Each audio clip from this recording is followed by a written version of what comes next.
नमस्कार, मैं उमाकांत सोनी आकार लॉ के डिजिटल प्लेटफॉर्म पर आप सभी का स्वागत करता हूं। दोस्तों, आज हम एक और टॉपिक उपभोक्ता के संबंध में डिस्कशन करेंगे।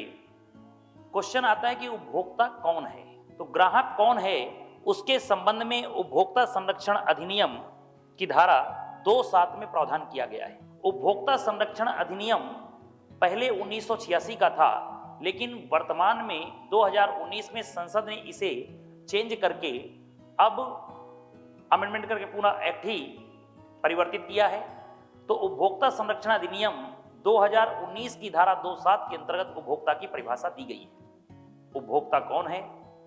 ऐसा व्यक्ति जो कोई भी वस्तु क्रय करे या कोई सेवा भाड़े पर ले, वस्तु का क्रेता या सेवा भाड़े पर लेने वाला, वह ग्राहक की परिभाषा में आता है। क्वेश्चन आता है कि इसमें वस्तु का क्रेता कब कहलाएगा? जैसे उसने 5,000 रुपए का कोई सामान खरीदा तो अभी केवल 2,000 रुपए दिया है, 3,000 बाकी है, तो 3,000 जब पूरा पेमेंट कर देगा उस समय क्रेता कहलाएगा कि कुछ भाग दे करके भी वो ग्राहक की परिभाषा में आ सकता है? तो मित्रों, इसका आंसर है कि उपभोक्ता ऐसा व्यक्ति है जिसने अगर भागता भी संदाय करके कोई वस्तु क्रय किया है, भागता पेमेंट करके सेवा यदि उसने भाड़े पर लिया है, तो वह भी क्रेता की परिभाषा में और उपभोक्ता की परिभाषा में आता है। अब उपभोक्ताओं के संरक्षण के संबंध में एक क्वेश्चन और स्वाभाविक होता है कि वस्तु मैंने खरीदा और उस वस्तु का उपभोग मेरी पत्नी, मेरे बच्चे या कोई अन्य व्यक्ति कर रहे हैं, अगर वह मेरी सहमति से ऐसी वस्तु या सेवाओं का उपयोग कर रहे हैं तो वह भी उपभोक्ता की श्रेणी में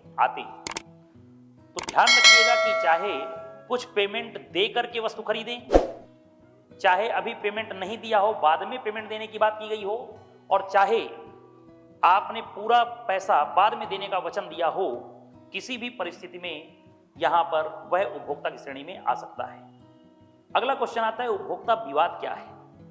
उपभोक्ता विवाद है कि अगर हमने एलिगेशन लगाया किसी कंपनी पर, मान लीजिए मैंने गाड़ी खरीदा पैसा देकर के अपने उपयोग के लिए, अगर मैंने अपने उपयोग के लिए गाड़ी खरीदा है तो मैं उपभोक्ता हूं, और अगर मैं गाड़ी खरीदता हूं बेचने के लिए, मेरी एजेंसी है, तो ऐसी परिस्थिति में उपभोक्ता की श्रेणी में नहीं आता, और मैं ऐसी परिस्थिति में कंपनी पर केवल कॉन्ट्रैक्ट एक्ट के अंतर्गत ही केस लगा सकता हूं। लेकिन अगर मैंने अपने उपयोग के लिए गाड़ी खरीदा है तो मैं उपभोक्ता की श्रेणी में आता हूं, और वहां पर मैं केस लगा करके राष्ट्रीय स्तर पर राष्ट्रीय आयोग, राज्य स्तर पर राज्य आयोग और जिला स्तर पर जिला आयोग में कार्यवाहियों के संबंध में प्रावधान किया गया।